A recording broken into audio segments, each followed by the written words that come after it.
But Anthony Albanese is in Beijing on the first visit that China has allowed from an Australian Prime Minister in 7 years.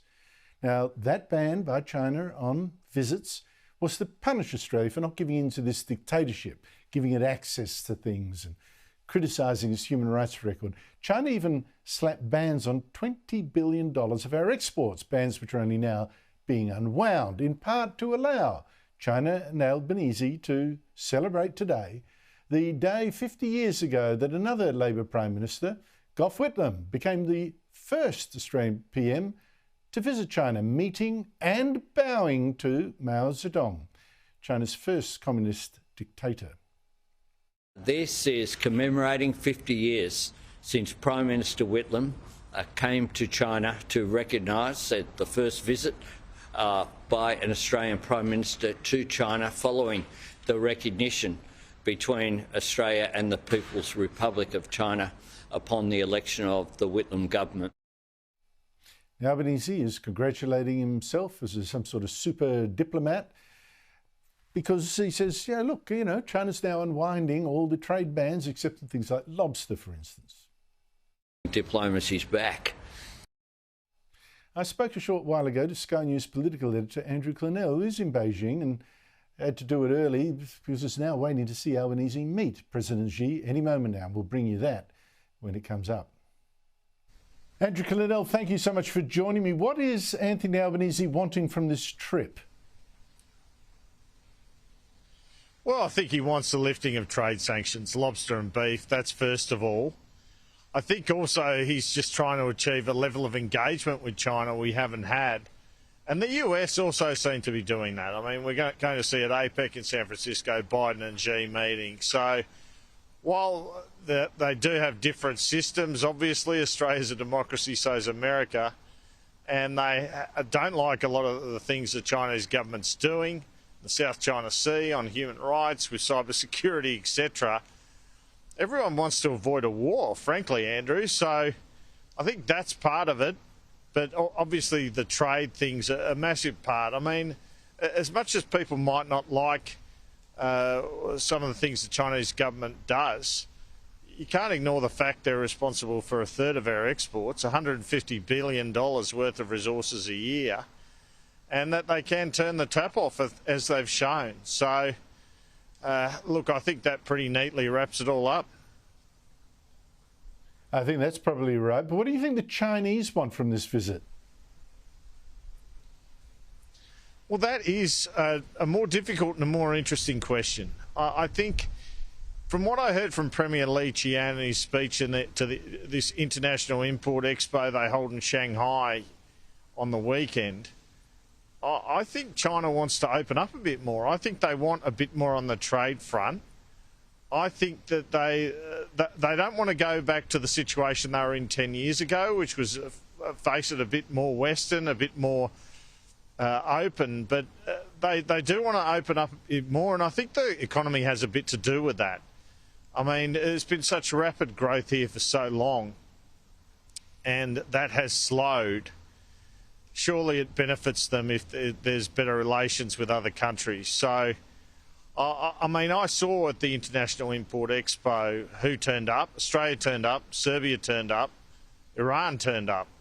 Wouldn't it be more beneficial for China if they had, if they were able to speak to other countries, if they had dialogue with many other countries, even if they might disagree on how things should be done and disagree on Taiwan and the South China Sea and these issues? I want to talk to you a bit about Newspoll, Andrew.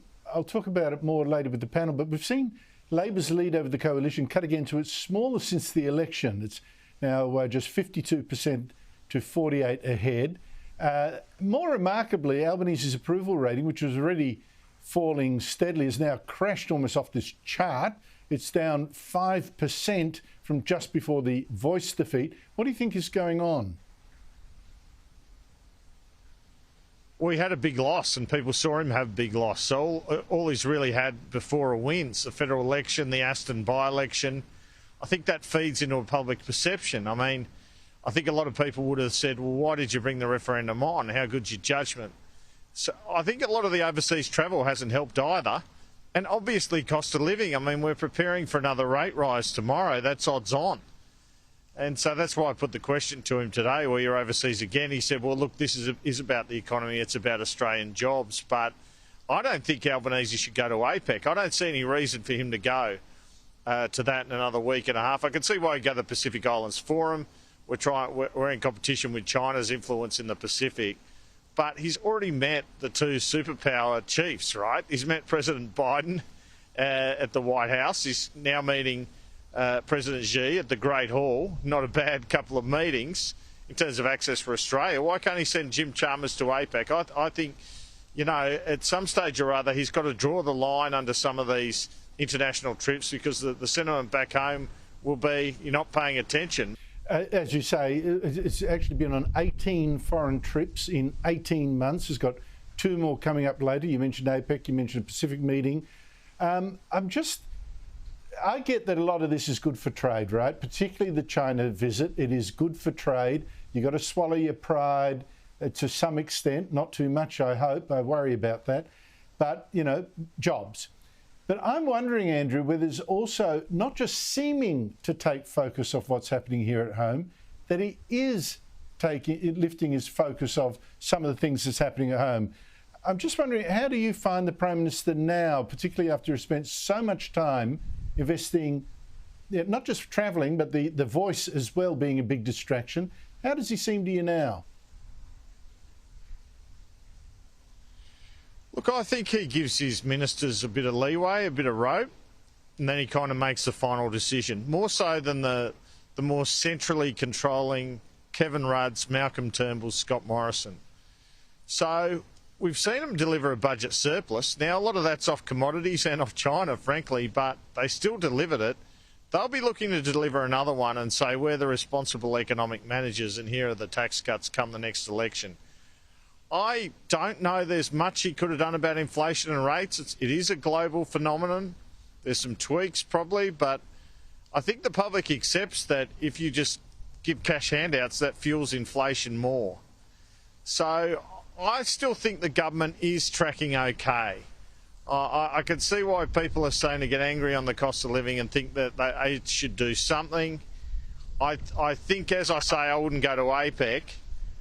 But I think he is able at the moment to demonstrate he's walking and chewing gum at the same time. He's got a crazily hectic schedule, Anthony Albanese.